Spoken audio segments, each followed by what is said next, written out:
Hello everyone, welcome to the my blog. মাঠে যাচ্ছি, অনেকদিন পর মাঠে যাচ্ছি আবার। আর প্রচণ্ড রোদ মাঠে, এর জন্য আমি গামছা আর ছাতা নিয়ে নিয়েছি। আর আর অন্যদিন মাঠে যাওয়া হাওয়া থাকে, আর আজকে একটু হাওয়া নেই, হাওয়া পুরো বন্ধ। আর চারিদিকে পাট বাগান, এর জন্য আর বেশি গরম লাগছে। পুরো বন্ধ মতন মনে হচ্ছে না, বন্ধ ঘরের ভেতর যেরকম থাকলে গরম লাগে সেরকম গরম লাগছে একদম। পুরো চারিদিকে তোমরা একটু দেখো, বাগান আর পাট বাগান, একটু হাওয়া নেই। আর ওই যে যাচ্ছে আমার বর আগে আগে চলে যাচ্ছে। আমাদের ডগিটা আছে সাথে। যাওয়ার মেনলি কারণ হচ্ছে আমি মাঠে যাই না সেরকম, যাই যখন একটু ঘুরতেই যাই। আর আজকে যাচ্ছি, আমাদের একটা ভেড়ি আছে, মানে দুটো ভেড়ি আছে আমাদের মাঠে। তো সেটাতে দেখো ছাতা উল্টে গেছে, এখন হাওয়া দিচ্ছে, আমাদের ছাতা উল্টে গেছে। তো আমাদের ভেড়িতে জল ছেদছে, জলটা তুলে দিচ্ছে। আর সকালে মাছ ধরেছিল, মানে ভোর রাত্রেবেলা মাছ ধরেছিল, মাছ নিয়ে চলে গেছিলো মাঠে না, ভুল বললাম, বাজারে নিয়ে গেছিল। আর ভেটকি মাছ ছিল বড় একটা, সেটা মাছের মধ্যে থেকে বের করতে পারেনি বলে বাবা ওকে বলেছিল যে যখন বিক্রি করবে ও কাটার থেকে নিয়ে আসতে। তো ও আর নিতে পারিনি, এর জন্য বাবাকে বলেছিলাম ভেটকি মাছ রাখলে না। তাই বাবা বললো যে তাহলে মাঠ থেকে ওকে আনতে বলেছিল। তো ও যাচ্ছিল, তাই আমি ওর সাথে বললাম আমিও যাবো। অনেকদিন ভেড়িতে যাই না, বাবা বলছিল যে ভেড়িতে নাকি জল কমে গেছে একদম, এই জন্য যাচ্ছি, চলো তোমরাও দেখবে। আমাকে বললো যে ভেড়িতে যাবে, এখনো বাবার কাছে যাচ্ছে। বাবার কাছ থেকে এসে তারপর ওখান থেকে ভেড়িতে, মানে মাঠেই চলে এসছে। আমাদের ওদিকে যে জমি রয়েছে সেই জমিতে যাচ্ছে, বাবাকে জল দিতে যাচ্ছে। ছাতাটা যেন ভেঙে যাচ্ছে।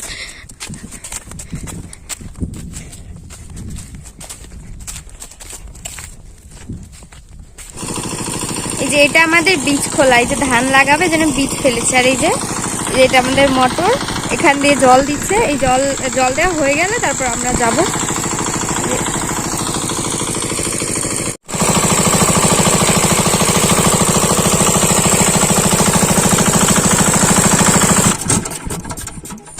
কি মা, কিরম হলে বন্ধ হয়ে গেল এক্ষুনি? এত বন্ধ হয়ে যায়, তালা মারা হয়ে গেছে না? কেন? বীজ খোলে জল দেওয়া হয়ে গেছে, আমরা এখন ভেড়ির দিকে যাচ্ছি। বাবারে, ধান ক্ষেতের গর্তের মধ্যে পা ঢুকে গেলে পা মনে ভেঙেই যাচ্ছে। হ্যাঁ, আমার কাছে ফোন। একটুর জন্য ফোনটা হাত থেকে পড়লো না, পড়ে গেছিল ফোন, মাটিতে পড়ার আগেই ধরে ফেলেছি। বাবা কি গরম, একটু আস্তে হাঁটো না। ওরা এত জোরে হাঁটছে, আমি ওদের সাথে হেঁটে পাচ্ছি না। তোমাদেরকে আমাদের ভেড়িতে একটু দেখ, ওই যে দূরে কলা গাছ দেখা যাচ্ছে না, ওগুলো হচ্ছে ভেড়ির পাড়। ওই যে কত সুন্দর, শুধু মানে চারিদিকে ভেড়ির পাড়ে সব কলা গাছ লাগানো আছে। দেখো ছাতার অবস্থা, আমার ছাতা উল্টে গেছে।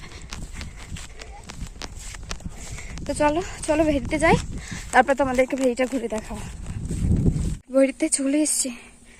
আসতে গিয়ে এত কষ্ট হচ্ছিল, রোদের মধ্যে হাঁটা যাচ্ছিল না, মুখটুক জ্বালা করছে। এই দেখো, এই যে ভেড়ি, এই যে এখান থেকে স্টার্ট।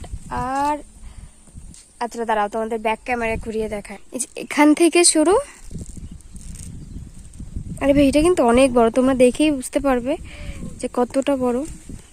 ওই যে ওই কোনা পর্যন্ত। আর এটা একটা ভেড়ি, আর এর পাশে ওই যে ওই সাইডটায়, ওই যে পাড় দেখতে পাচ্ছ, পাড়ের ওই সাইডটা একটা ভেড়ি আছে আমাদেরই। ওটা ছোট, আর এটা বেশি বড় ভেড়ি। তো চলো ওটাও একটু তোমাদেরকে দেখাই। বাবা,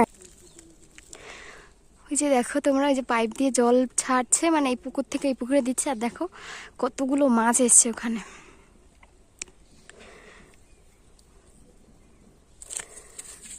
ওই যে দেখো মাছ দেখা যাচ্ছে।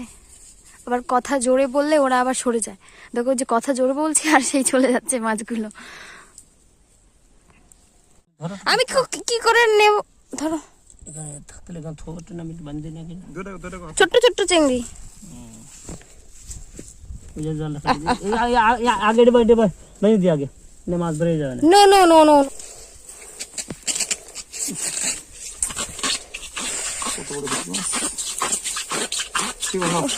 একটা হ্যাঁ বাবা ডাক।